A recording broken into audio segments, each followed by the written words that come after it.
You know Lego, the toy that built your childhood. Endless creativity. No rules, just imagination.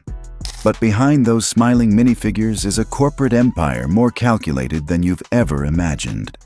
A billion-dollar kingdom built not on play, but on control. Lego figured out how to make plastic bricks more valuable than gold. They create artificial scarcity, manipulate nostalgia, and turn pop culture into an endless cycle of must-buy products. They retire sets just when demand peaks. They flood stores with tie-ins to movies, games, and brands you already love, then pull them from shelves so you'll pay triple on the resale market. They've built a licensing empire so powerful it dictates what ends up in your living room and how much you'll pay for it. This isn't just a toy company. It's a monopoly on childhood memories, and they know exactly how to cash them in. To understand how they pulled it off, we need to start with the myth of Lego, the story they want you to believe. Because only when we see past the bright colors can we see the corporate machine hiding underneath. The official story begins in a small Danish workshop in 1932. Ole Kirk Christiansen, a carpenter, starts making wooden toys during the Great Depression. In 1949, the first plastic automatic binding bricks appear. A humble invention that would become the Lego brick we know today. Lego's name comes from the Danish phrase "leg god," play well. It's a brand identity rooted in creativity, imagination, and quality. Over decades, the company positioned itself as more than a toy. It became a symbol of learning through play. In the public's mind, Lego is pure. A wholesome antidote to the noisy, screen-filled distractions of modern childhood. Parents see it as a safe investment in their children's creativity. Adults embrace it as nostalgic comfort. Lego leaned into this image with meticulous brand control, advertising not just products, but a philosophy. Only the best is good enough wasn't just a slogan. It became gospel. But while the myth is built on the idea of endless possibility, the truth is far more calculated. Because Lego doesn't just sell creativity, it sells limits, scarcity, and the idea that to play well, you have to pay well. And that shift changed everything.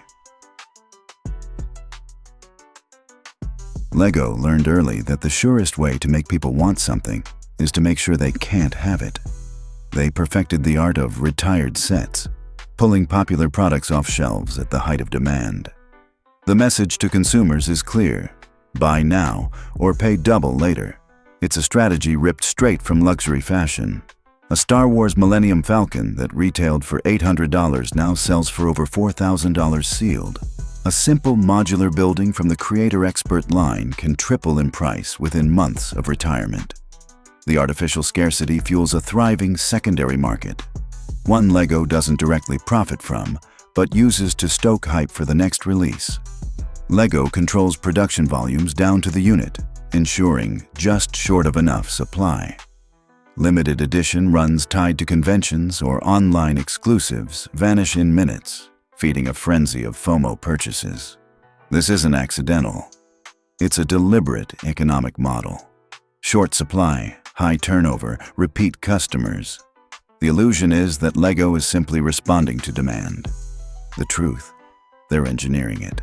And once you're hooked, the game becomes about keeping you chasing the next set before someone else snatches it up.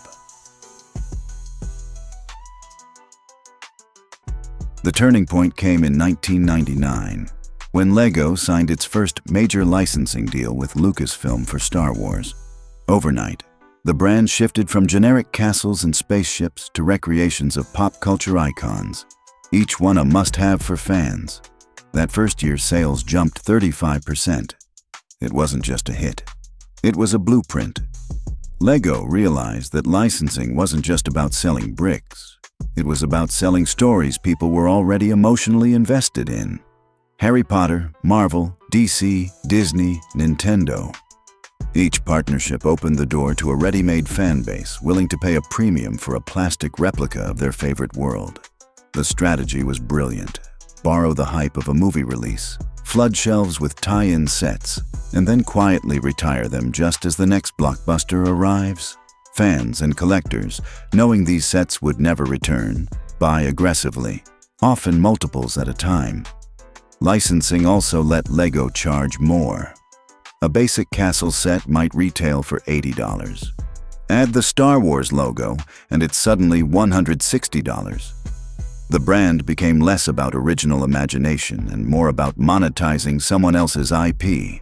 And with every deal, LEGO's cultural grip and its prices tightened. Somewhere along the way, LEGO stopped being just a toy and became an asset class. Collectors discovered that certain sets appreciated faster than stocks, outperforming gold in percentage returns. Suddenly, LEGO wasn't just a purchase, it was a portfolio. Articles began appearing in financial media. Why LEGO is a better investment than gold. Online communities sprang up dedicated to brick vesting, complete with market charts, buy lists, and retirement calculators based on sealed box collections. The resale value of high-demand sets soared, with returns of 10 to 15% annually on the right pieces.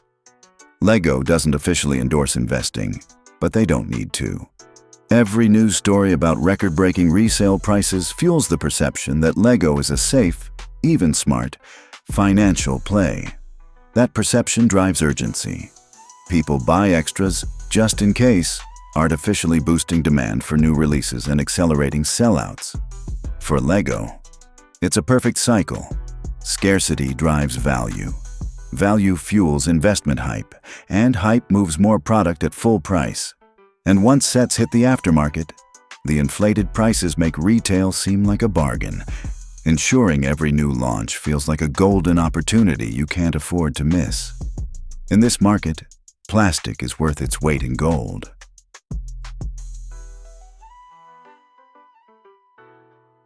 LEGO doesn't just sell to its fans, it owns them.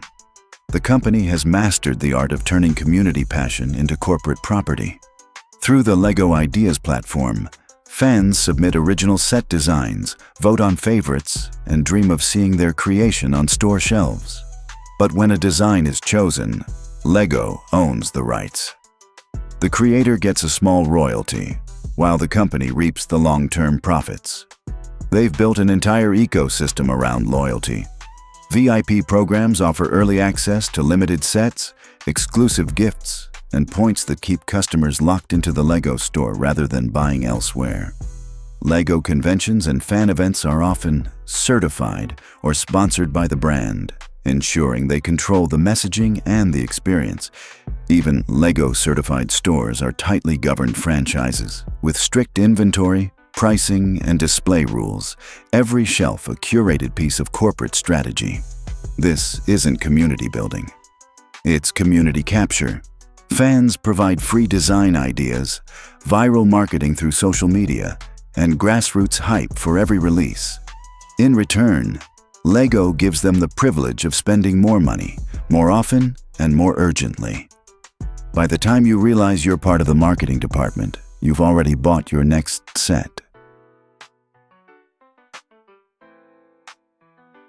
LEGO's empire shows no signs of slowing. Beyond the toy aisle, the brand has expanded into movies, video games, mobile apps, and even its own theme parks. Each new frontier isn't just another revenue stream, it's another way to pull you deeper into the ecosystem. Digital play is the next big frontier. LEGO has already experimented with augmented reality sets, app-connected builds, and online worlds where virtual bricks cost real money. Imagine a subscription service that delivers not just physical kits, but exclusive digital models and content, a Netflix for LEGO. It's not a question of if, but when. Meanwhile, the company is doubling down on licensing and brand collaborations. Every major film, game, or cultural moment is a potential LEGO set, released with perfect timing to maximize hype. As physical play merges with digital platforms, the opportunities for scarcity and upselling multiply. The myth of LEGO will remain. The creativity, the nostalgia, the wholesome image. But the reality is a corporate kingdom with one goal: to own your play, your nostalgia, and your wallet for life.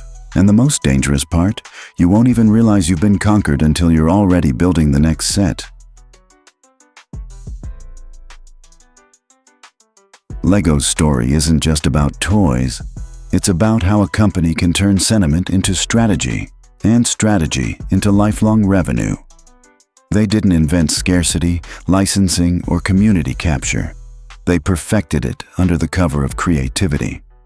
It's easy to laugh off a $400 Lego set as harmless fun. But the same mechanics are at work in industries far beyond toys.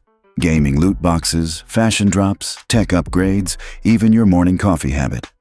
Lego just hides it better, because it wraps the transaction in nostalgia and innocence. Understanding the hidden economics behind Lego is more than trivia. It's a reminder. Every brand has an incentive to keep you buying, collecting, and upgrading. And the friendlier the brand looks, the less you question it. The bricks may be small, but the empire they built is massive, and they're still adding pieces.